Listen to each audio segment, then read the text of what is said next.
I think CS2, it's more fun for me. I like the mechanical aspect in CS, and it felt like every single day you could get better at something mechanically. Basically, everything from a mechanical standpoint in Counter-Strike is just fundamentally better in my opinion.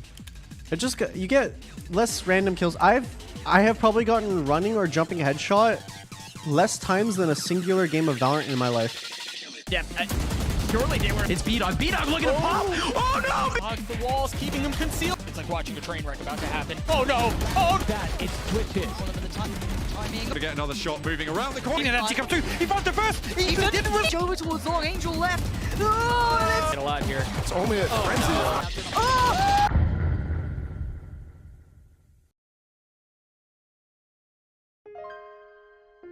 You know, recently, I've been thinking a lot about consistency. In the world of Valorant, there's only so much you can do, and staying at the top is difficult.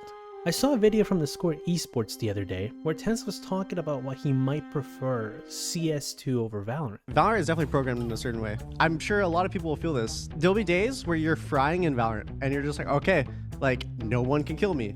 And then the next day, like maybe 2 days later, you'd be like, what the f is going on? I feel like I'm playing the same as the day that I was frying, but I cannot kill anyone at all, and I'm just getting shit on.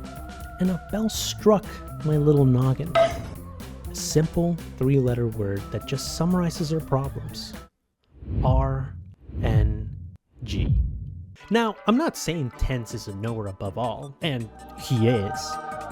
But he does bring a good point. Think about it.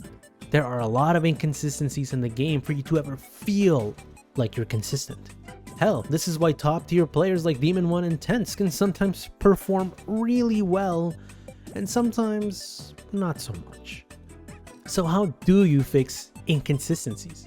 To be honest with you, there's no way to truly be consistent in Valorant 100% of the time. But that's not a bad thing.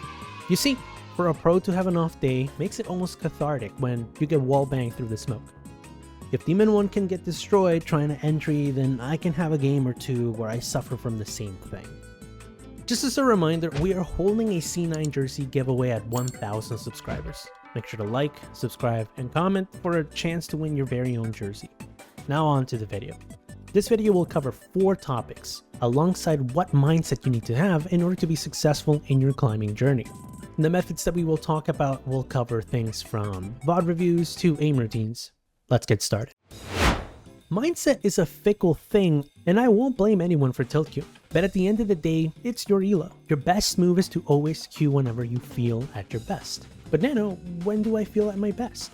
That's a question you should be answering. You need to learn to gauge yourself. For example, if you just woke up, maybe from a nap, I doubt that you will be fully focused and ready to go, even with a warm-up. Now, that's just a small thing to mention, but please don't queue without any food or sleep. That's just messed up. Mindset really is all about how you engage with yourself before the game. If you've had a bad day, you will not have a good day in Valorant. Now, I won't tell you how to use your time, but be mindful when you are playing this game. It can get to you. It gets to me. Oh lord. Nice shot.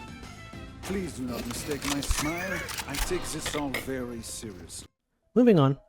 Expecting your team to know what you want is ridiculous and should not be the norm. If you want to be consistent, you have to ask for consistent things.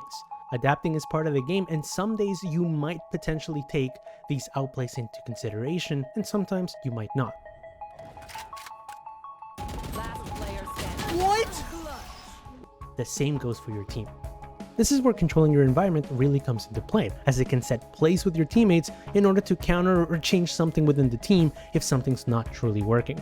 This is where protocols and contingency plans really come into play. If X happens, Y happens. For example, if Soba darts A and this results in a push, then I can either use my protocols to prepare to hold or move out for a retake. Depending on my position, economy, and performance, this might all change. And this is why these plans are important. These protocols can get really convoluted as you can create multiple scenarios to counter different steps in a play. Going back to that Sova counterplay, what if it's a lurk? Maybe a fake? Perhaps they are looking for picks, or maybe, just maybe, they plan for what you planned. There's a lot of depth in that aspect of the game. I recommend that you come up with a couple of actions you can take when these plays occur. For example, if you know that the Sova dart is a problem, then you can start thinking about other things. Perhaps when you see the dart coming in, you can instead use it to let your team know that they can start rotating a little closer. But remember, above all, keep it simple. The simplest solution is usually the right one. Run with it and see the results. This ties into tip number 2. Play with intention. This means that you need to actually know what you are doing and take notes when you play. This is where VOD reviewing comes in. VOD reviewing is the action of recording and reviewing the games that you play. When you play with intention, usually players will talk to themselves or make mental notes that they can later use when they are reviewing that VOD. It's like looking at a game from an outside perspective. If you have nowhere to start with or you've never done a VOD review before, I suggest you start with your deaths. Ask yourself, why did I die?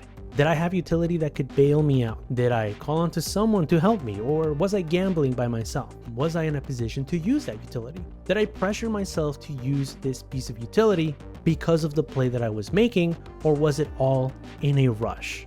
All of these culminate to answer one question. Was the death preventable? Living is really important. Getting your one is cool and all, but to maintain control of your games, you gotta stay alive. Agents like KJ, Omen, and Cypher are examples of I can still be valuable just by staying alive. You don't have to be doing something, but you're still keeping yourself alive, meaning you can rely on yourself to clutch that round, or you can still provide value with your utility. So tips 1 and 2 were about establishing control of the actual matches. What about yourself? Tip 3 is about establishing an aim routine. When you are inconsistent, sometimes it's just in your aim. And aiming is the biggest responsibility that you can control. If you whiff, it's all you. However, this doesn't mean that you should start doubting yourself when you whiff, because the second that you start doubting yourself, everything will go downhill. You don't just start with confidence, you have to earn it. And in order to gain that confidence, aim training is a really valuable tool. I have suggested many playlists in the past, but Improve Demon 1 by VT Minigod is one of them. Check the pinned comment if you want to give it a whirl. But yes, in order to be consistent, you have to put some efforts in yourself. You want to make sure you're focusing on building a consistent accuracy. You can start paying attention to the motions, the movements, all of this to build a consistent accuracy. Then you speed it up from there. But remember, playlists aren't meant to be easy, so don't worry about that. Just work with what you can. Pay attention to where you are weak, and this is how you're going to improve.